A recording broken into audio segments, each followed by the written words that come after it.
Hello mọi người, hôm nay Diễm giới thiệu với mọi người video cách làm giò sống nha. Thì Diễm cũng có hướng dẫn cách làm giò sống trong những cái video nấu các món bún nước của Diễm, nhưng mà cái đó làm chung nên mọi người xem thì hơi khó theo dõi. Nếu mà muốn chỉ làm giò sống thôi thì Diễm đã tách riêng ra thành cái video này hướng dẫn cách làm giò sống cả bằng máy xay và máy quết để cho mọi người dễ xem. Thì bây giờ mời mọi người vô bếp cùng làm món giò sống với Diễm nha.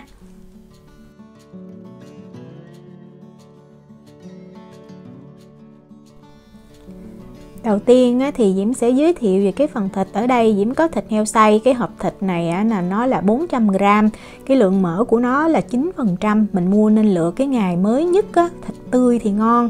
Và cái thịt này nó cũng không có muối với nước luôn nha. Bây giờ mình sẽ đi pha cái phần hỗn hợp nước gia vị để mình ướp vô thịt. Diễm sẽ có 3 muỗng cà phê đường, 1,5 muỗng cà phê muối, thì muối Himalaya nó ít mặn nên mọi người nêm và canh chỉnh nha. 2 muỗng cà phê bột nêm gà, 1 muỗng cà phê lưng bột nổi, không có cần cho nhiều nha, như vậy là đủ ngon rồi. 2 muỗng canh tinh bột khoai tây và 6 muỗng canh nước thật lạnh. Mình dùng nước lạnh thì cái thịt mình nó sẽ được tươi làm giò nó sẽ ngon. 4 muỗng canh dầu ăn. Và mình khuấy cái hỗn hợp này lên cho thật là đều, mình cho vào thịt nha. Thì giò sống ở Việt Nam người ta làm lượng mỡ rất là nhiều, nó béo, nó ngon lắm. Còn bây giờ mình cũng hạn chế đó thì mình cho dầu chứ mình không có sử dụng mỡ nhiều. Khuấy cho đều rồi mình cho vô hỗn hợp thịt xay. Thì Diễm cho sẵn thịt xay vô trong cái túi đông đá như vậy nè. Mình cho vô cái túi lớn lớn để mình chút nữa mình xong mình dàn thịt ra mỏng cho nó đủ chỗ nha. Rồi mình mới dùng tay mình bóp cho cái hỗn hợp nước nè với thịt này nó đều, không cần nhồi lâu nha mọi người. Quan trọng là mình giữ cho cái thịt nó lạnh lúc mà Diễm làm gì thì Diễm thấy là cái tay Diễm rất là lạnh, tại thịt còn lạnh. Rồi mình dàn thịt cho thiệt là mỏng. Thì mình sẽ dàn ra thịt 1cm nha. Mình sẽ cất vô tủ đông đá 4 tiếng. Sau 4 tiếng thì mình sẽ lấy ra. Đây là thịt đã đông đá được 4 tiếng thì mọi người xem nó cứng như vậy nè. Mỏng thì mình sẽ dễ bẻ thịt ra, mình quết thịt ra hoặc mình xay thì nó sẽ dễ thành công hơn. Nó cứng như vậy. Bây giờ đầu tiên thì Diễm sẽ đi làm cái giò sống bằng máy quết nha. Mình sẽ bẻ thịt ra cho thật là nhỏ để mình cho vô trong cái âu để quết thịt. Thì như vậy lúc mà mình quết nó sẽ dễ dàng hơn. Thịt còn đông đá như vậy nha mọi người. Đầu tiên thì Diễm sẽ bật cái tốc độ là thấp nhất. Máy Diễm có cái số minimum này nè. Tại vì nếu mà mình bật lớn quá là thịt nó sẽ văng tung tóe lên trên nhà bếp luôn. Nên là Diễm cứ bật rồi Diễm nhấp, Diễm thả như vậy nè. Khi mình thấy nó tơi tơi ra rồi mình sẽ quết trong vòng 1 phút nha, tốc độ thấp nhất.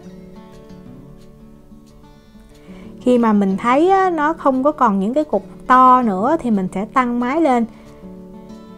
Ở tốc độ thấp Diễm để số 1 đó. 2 phút thì bây giờ thịt nó đã được như vậy nè. Nó dẻo mịn, nó không có còn kiểu như đông đá nữa nhưng mà nó còn rất là lạnh. Thì lúc này mình sẽ quết 3 phút ở cái tốc độ trung bình. Thì mọi người lưu ý là cái quết thịt giò chả bò biên cũng vậy, luôn để ý là thịt lạnh nha. Đó, sau 3 phút thì nó đã dẻo, nó mịn như vậy là nó đã thành giò sống rồi đó. Rất là dẻo, rất là ngon luôn. Thì Diễm mới kiểm tra cái âu quết thì Diễm thấy nó còn rất là lạnh. Mọi người nên kiểm tra nha.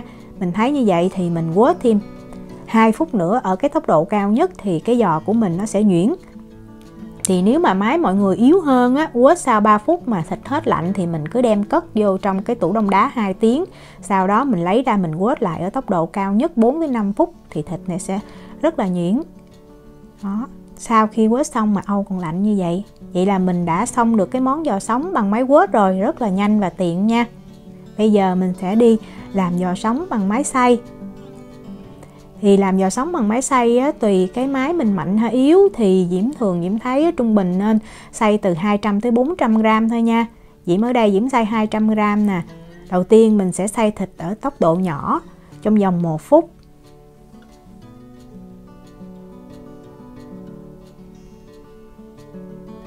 Sau 1 phút á, thì thịt nó đã bời rời ra như vậy nè. Thì máy Diễm á, cái máy này nó chỉ có 700W thôi.